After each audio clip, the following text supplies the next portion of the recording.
राधे राधे, जय श्री कृष्णा, जय माता रानी। दोस्तों, नवरात्रि में शुभ होता है इन 5 चीज़ों को घर लाना। बनी रहती है माता रानी की कृपा, कभी नहीं होती पैसों की कमी। नवरात्रि के पावन मौके पर कुछ खास चीज़ें घर लाना बहुत शुभ माना गया है।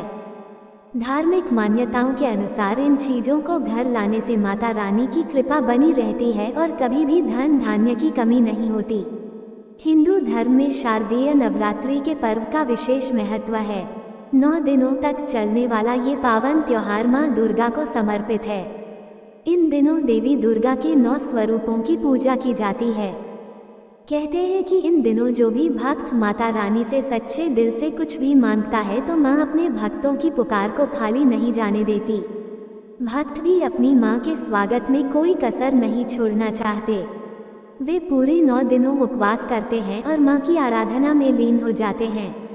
आपको बता दें, धार्मिक मान्यताओं के अनुसार नवरात्रि पर कुछ विशेष चीजें लाना बहुत शुभ माना गया है।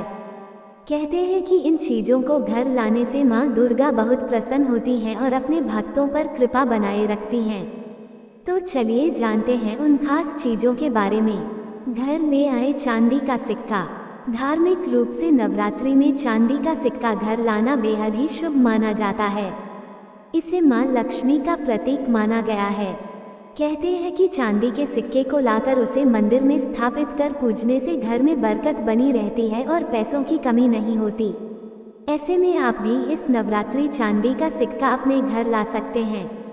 हालांकि धार्मिक रूप से जिस सिक्के पर मां लक्ष्मी और भगवान गणेश की तस्वीर बनी हो उसे ज़्यादा पवित्र माना जाता है। तुलसी का पौधा। धार्मिक रूप से बहुत शुभ माना जाने वाला तुलसी का पौधा अगर अभी तक आपके घर में नहीं है तो इस नवरात्रि एक तुलसी का पौधा जरूर खरीद लाएं। नवरात्रि के पावन मौके पर इसे लाना बेहद ही शुभ माना जाता है। कहते हैं कि इन दिनों रोजाना मां तुलसी के आगे दिया लगाने और जल देने से माता रानी प्रसन्न होती हैं और घर में सुख शांति बनी रहती है। मां लक्ष्मी की तस्वीर। नवरात्रि में माता लक्ष्मी की तस्वीर या मूर्ति लाना भी बहुत शुभ माना जाता है। कहते हैं कि नवरात्रि में मां दुर्गा की ही स्वरूप देवी लक्ष्मी की पूजा करने से घर में हमेशा सुख और समृद्धि बनी रहती है। हालांकि मूर्ति या तस्वीर लाते समय ध्यान रखें कि माता लक्ष्मी बैठी हुई मुद्रा में हो। धार्मिक रूप से इसे ही शुभ बताया गया है। माता रानी के 16 श्रृंगार। नवरात्रि में माता रानी का 16 श्रृंगार करना बहुत ही शुभ माना जाता है।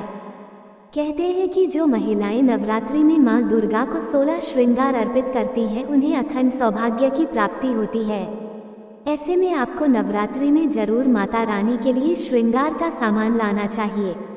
आप अपने घर में विरामन माता रानी की मूर्ति या तस्वीर का श्रृंगार भी कर सकती हैं। नवरात्रि में इसका बहुत महत्व बताया गया है। करें कलश की स्थापना। नवरात्रि के पहले दिन कलश की स्थापना करने का विशेष महत्व है।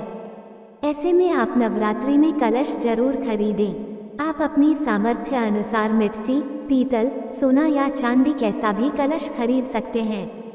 इस कलश में नारियल और आम के पत्ते लगाकर माता की चौकी पर स्थापित करें। कहते हैं कि ऐसा करने से भक्तों को माता रानी का विशेष आशीर्वाद प्राप्त होता है। दोस्तों, ये थी आज की वीडियो। आपको हमारी दी गई जानकारी अच्छी लगी हो तो वीडियो को लाइक करें, चैनल को सब्सक्राइब करें, कमेंट में जय माता रानी जरूर लिखें। राधे राधे दोस्तों।